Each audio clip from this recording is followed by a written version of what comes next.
श्री काळूआई भक्तांनो, या चराचर सृष्टीचं मूळ म्हणजे जिथून सर्व शक्ती उगम पावते ती आदिमाया आदिशक्ती म्हणजे आपली काळूबाई. कालिका मातेचे हे रूप दिसायला शांत आणि भक्तासाठी मायेचं आहे. काळूआईला प्रसन्न करण्यासाठी तुम्हाला कोणत्याही मोठ्या विधींची किंवा अफाट संपत्तीची गरज भासत नाही. काळू आईस नको असतो तुमचा बडे जाव. तिला हवी आहे ती फक्त तुमच्या मनातील निर्मळ भक्ती आणि निष्काम सेवा. जेव्हा तुम्ही तुमचं सर्वस्व आई काळूबाईच्या चरणी अर्पण करता आणि माझी आई म्हणून आवाज देता, तेव्हा ती जगन्माता तुमच्यासाठी धावून येतेच म्हणजे येते. श्री काळूआई भक्तांनो, आपल्या प्रत्येकाच्या आयुष्यामध्ये कधी ना कधी संकटे ही उभी राहतात. दुःख, अडचणी, प्रश्न यांचा ससेमिरा संपत नाही. मन अस्वस्थ होतं, डोकं चक्रावून जातं.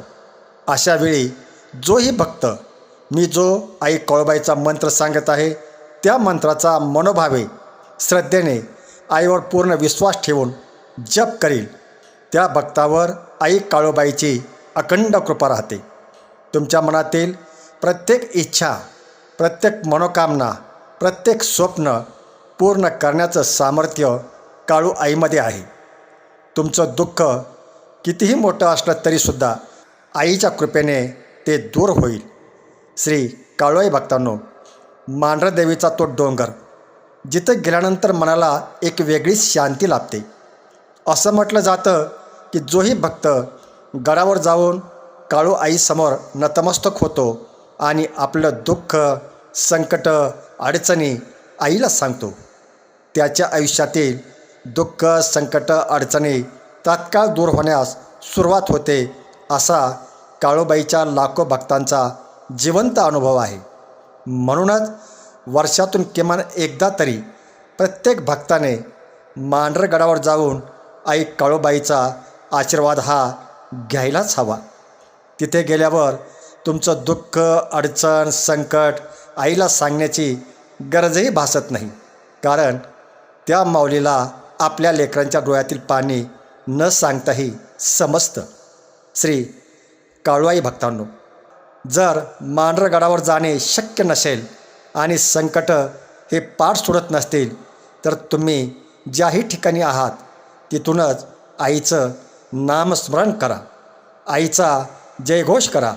आईचा आशीर्वाद तुमच्या पाठीशी नक्कीच उभा राहतो. चला तर मग आज आदिमाईच्या चरणी आपण लीन होऊन प्रार्थना करूया की हे माते, सर्वांचे कल्याण कर, सर्वांना सुख समृद्धी दे. तुमच्या मनात जर खराच मातेप्रती भाव, भक्ती, श्रद्धा असेल तर तुमचं नशीब बदलायला थोडाही वेळ लागणार नाही. कोणती शंका न घेता निर्मळ मनानं पूर्ण भाव ठेवून मनोभावे आईच्या या मंत्राचा चमत्कार करून बघा आणि मग तुम्हाला या मंत्राच्या शक्तीची प्रचिती आल्याशिवाय राहणार नाही. तर आई काळूबाई भक्तांनो, चला पुढील काही मिनिटे आपणही या दिव्य, शक्तिशाली अशा काळूआईच्या या महान मंत्राचा जप करूया. ओम काळेश्वरी नमः. ओम काळेश्वरी नमः. ओम काळेश्वरी नमः. ओम काळेश्वरी नमः. ओम काळेश्वरी नमः. ओम काळेश्वरी नमः. ओम काळेश्वरी नमः. ओम काळेश्वरी नमः. ओम काळेश्वरी नमः. ओम काळेश्वरी नमः. ओम काळेश्वरी नमः. ओम काळेश्वरी नमः. ओम काळेश्वरी नमः. ओम काळेश्वरी नमः. ओम काळेश्वरी नमः. ओम काळेश्वरी नमः. ओम काळेश्वरी नमः.